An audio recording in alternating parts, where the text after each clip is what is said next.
Hey, everybody, welcome to this week's Star Report. This is Jason. I'm here at New Dimensions Crystals and Reiki in downtown Brenham, Texas. And it is September the 4th. Um, and this is the report for September the 4th through September the 10th, 2024. Let's jump right into the sun. This morning, we had a CME impact. It was a minor impact, so you should have the typical storm low solar storm effects, right? So you might have technology slowdowns, you might have slight triggers in your mood disorders or your mood spectrums. Heart palpitations or heart issues might be a thing. Chronic diseases and stuff like lupus and whatnot might have flare ups during the day when we have those CME impacts. That impact is from a eruption that happened on September the 1st, right? So it took about 3 days to get here. And currently, with the Earth facing part of the sun, there is some minor flaring going on. Those are still in the M class, which are the lower bands. So none of those are producing currently CMEs. So nothing to really be overly concerned about right there. There is a coronal hole facing the Earth today. And so that coronal hole provides a heaviness, right? And so the understanding of that is not necessarily a thickness; it is increasing difficulty. But you want to think of when the coronal hole is facing the Earth that you are experiencing or might be experiencing the gravity of decisions and movements, and that you are moving not haphazardly or without meaning, but that your actions, your thoughts, your plannings, and your workings have weight to them. So pay attention to that. Also, in I guess solar space weather news, as they measure how fast the Earth rotates. Might remember that over the last couple of years, the Earth has been speeding up, not like significantly, but by milliseconds, right? And so they can measure milliseconds. That sort of plays into or moves along with the idea that time is moving faster, right? So this sort of pickup in speed of the Earth spinning, whether that is for those of you who believe it's a spinning disc or a spinning ball, whichever, that spinning faster is evidence or attribution to this understanding that we feel like time is moving faster, right? So just that millisecond per day is something that we can notice that we are indeed moving faster. So that's actually scientifically measured. It's not a delusion of the mind that everything's speeding up. Or is it Friday again already? Or is it Wednesday already again for our star report? We are currently in the zodiac sign, solar sign of Virgo. And of course, that alchemically in the physical body, right? We're moving the stars through the body or down from the crown into the root and the feet and whatnot. So that corresponds with the womb area, the bowels, right? So think about this as for hibernation. You're getting rid of everything for the winter time. So those are excreting and getting rid of stuff that you don't need. And so also that is affecting the solar plexus. So that part where that is just below the sternum, right? So when you go from bone to flesh, sort of that area. And you can get pressures, you can get pains, you can get tingles there, right? So all these things are going to be based on how you feel in your body and what you sort of know to be regular or irregular, right? So just sort of notice that you'll carry these shifts, these solar energies, these cosmic alignments in those places in the physical form, not necessarily in the mind or, tingles behind the shoulders and whatnot. We're currently in several retrogrades. 1, 2, 3, 4, 5. Sounds about right. We are in Pluto retrograde. In Pluto last week, if you paid attention, or maybe I didn't mention it, who knows? I think I mentioned it.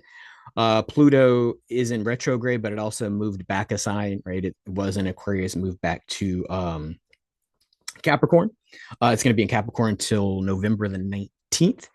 And really, that movement is sort of triggering of all of the new things, right? So this would be old structures falling down. This would be that last little hurrah of what happened what's shifting out of the last 20 years, right? So if we're in 2024, you want to think about the last 20, 24 years, right? So what sort of shifted on the planet from 2002, 2003 till now?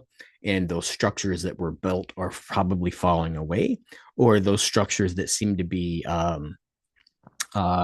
in control may no longer have control. Right. So interesting that will be in Capricorn sign until after the United States election in November. Just pay attention to that. Saturn is also in retrograde. Saturn about divine timing, mystical timing, self discipline, rules, kinds of things happen with that. Neptune, um, raising your cosmic consciousness, really realizing or embodying or manifesting your divine self in the now is Neptune.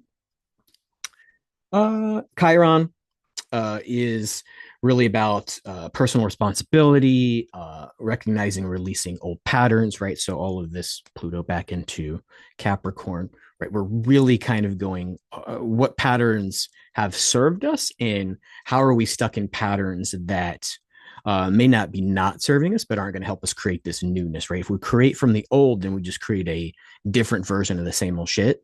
So we're really trying to move into our creative self, our divine eternal self, and we're not creating from history, we're not creating from structure, we're creating from oneness and thisness and nowness kind of stuff.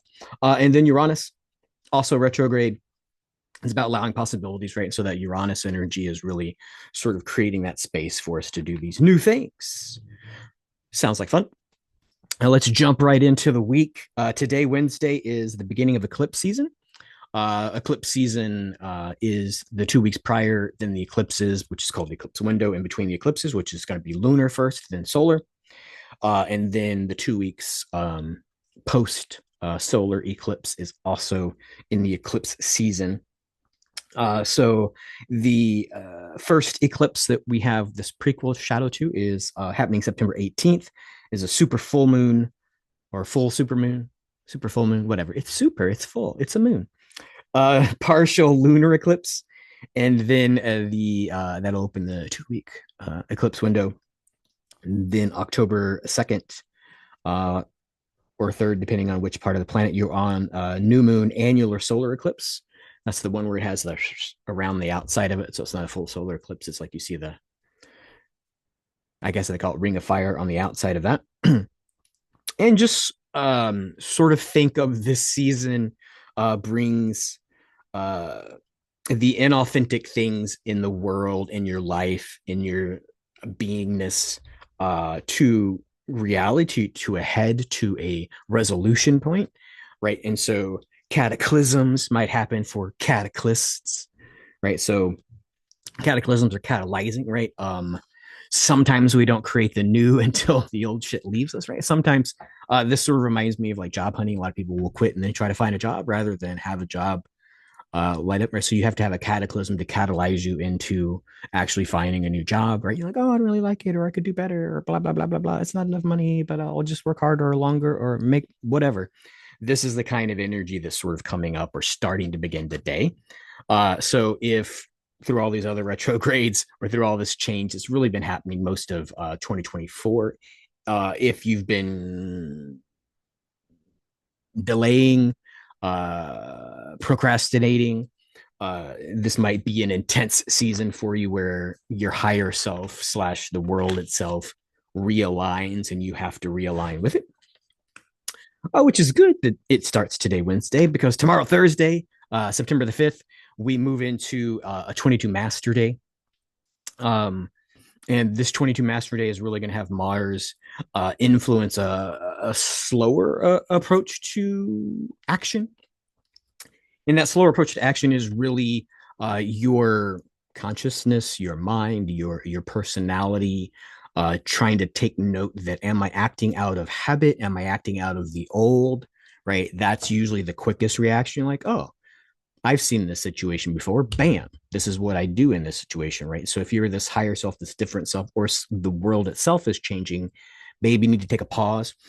And with that power of Mars, right, which is, sometimes vigilant, and then you have the power to like be in choice, right? So if you slow down and you don't act out of habit, then you can act out of power. Do with that what you will. Do with that what you will. Leads us into Friday. Is that Friday? Yeah. I spelled Friday weird on my piece of paper where I'm writing down what's happening on Friday, September the 6th. The moon will be furthest away from the Earth all month on the 6th. And that's just really sort of calling you rather to be in the cosmic knowing or the own outside of the self divine feminine where there's just knowledge available or you have the capacity for knowledge. This is really when the moon's far away, you want to be in your own knowing. What do I know? What is my eternal knowing? Right. And so that goes in with Thursday's mastery day of choice out of decision, not out of habit. Kind of moves over into Friday. Right. So maybe when you're measuring the choices that you make on Thursday, Friday, you sort of, especially Thursday, you take Friday to sort of go like, is that a powerful choice? Is that out of my own volition? Is that out of shoulda, coulda, woulda? Is that out of pattern, belief, or habit? And just sort of take Friday to figure that out. Um, Saturday 9/7, September the 7th is really a day where you want to pay attention to the idea. Let's call it an idea. The idea that don't mistake balance. Like, hey, everything's sort of balancing out. I'm making good choices. The world's sort of shifting in my favor. I see things for what they more truly are. I'm able to not lose my shit while these shifts happen, right? Don't take or mistake balance for boredom, right? A lot of times when we're in disalignment or in incongruence with the nature of our soul and what reality could be, it feels high energy. Excuse me. Like things are exciting and happening, and I'm doing things. Right. And so when things become balanced, it might not be so intense. Like, am I bored? Is something not happening? Is this a pause? Am I not making progress? Just sort of a heads up on 9/7 to pay attention that balance feels different and is not bad. Moves us into Sunday 9/8, September the 8th. Saturn on Sunday is going to be the closest it's been all year, or closest it comes all year to the Earth. I was like, where are we? Where are we? What planet are we on? We think we're on Earth. Is it round? Is it flat? Who knows? Anywho, Saturn, remember, just sort of a reiteration of when it's sort of far away, right? We create Saturn helps us, and it's in retrograde. Saturn helps us create an authentic occupation, practice responsibility for our highest potential, building recognition for our efforts, experiencing divine patience, learning the art of cosmic timing, and then, of course, self-discipline, right? So really, Saturn being so far away is going to give you the opportunity to sort of see what is that for you, not what is that as groupthink. So pay attention to that on Sunday. That sounds like a fun Sunday. Watch sporting events, barbecue, go to religious activities, and then think about, are all those things programming me to be something I'm not? Maybe. Yeah, leads you into Monday 9/9. It's a 9/9 gateway. Every month, has its equivalent. You're the ninth day of the ninth month. Really, that kind of day is going to ask you to be accountable to what you are creating. And then the number 9 numerologically is about completions and endings, right? So sort of understand that not just times in your life, but the ways of being human on the surface of the planet might be rolled up in that 9/9 energy. And so epiphanies could happen.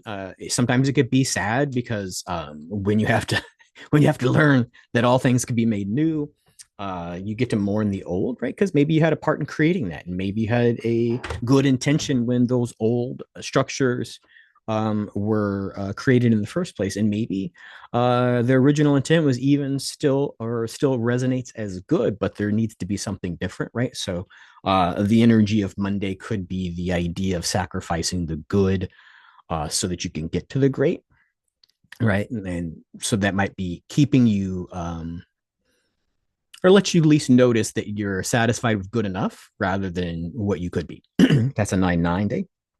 Leads us into Tuesday, excuse me, 9-10 or September the 10th. Um, really you want to sort of be in the infinite possibilities of the power of your choice, right? So all of these days are really sort of slapping you in the head, kind of going, hey, if you want to make all things new, you got to let go of all things old and let it be entirely new. And sometimes it's hard to live in that moment where you don't know what's going to happen, but you know that you're aligned to something good and higher happening. And that's the energy of Tuesday, and that's our week. But since this is the first full week of September's, let's talk about what's happening in the rest of September. September the 13th this month is going to be the first Friday the 13th of 2024. And Friday the 13th are really like divine feminine, divine goddess energies. And so you want to be in your receptivity or receptiveness to divine guidance on those days, September the 13th.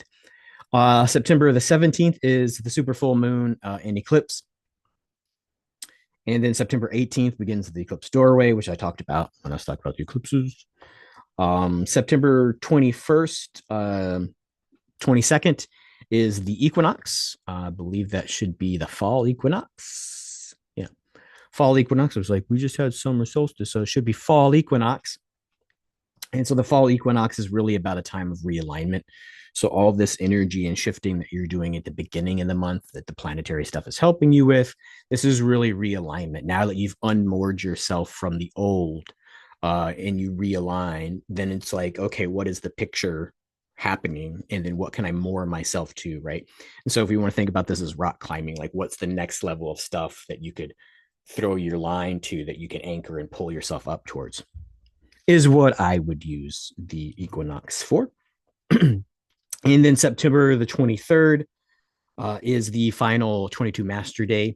Then we'll move into 11 master days, which it's a number, but you know, sometimes the increase in the frequency or the sum of the number, so 22 is bigger than 11, right, is more intense energy or more ability to change or more ability to act on your mastery. It moves back down into subtle mastery of only 11. But of course, a lot of you began your awakening by starting to see 11 on the clock, right? So that idea that 11 is just nothing, right? It really is an opening to a newness. So don't poo-poo it. Don't overlook it. There we go. That's the word I was looking for. I think that's everything that's happening in the stars this week. Again, I'm here at New Dimensions Crystals and Reiki in downtown Brenham. If you need a session or something like that, you can book online at newdimensionscrystals.com. Come in and help, have me help you rebalance yourself or clear off some old barnacles of bullshit that you can't seem to let go, or maybe there's an attachment that is somewhat sentient on you. And definitely take care of that. Of course, shop is open Wednesdays through Saturdays, usually 11 to 5. Check the website and or the Facebook and Instagram pages. That usually has updates if I happen to be not in the shop or doing something different. So I hope all of you can take advantage of that while I'm here in the physical form, because we're all going to ascend. No, we're all going to be different for sure. So look forward to seeing you in the shop in here on YouTube. Until next week, everybody, many blessings.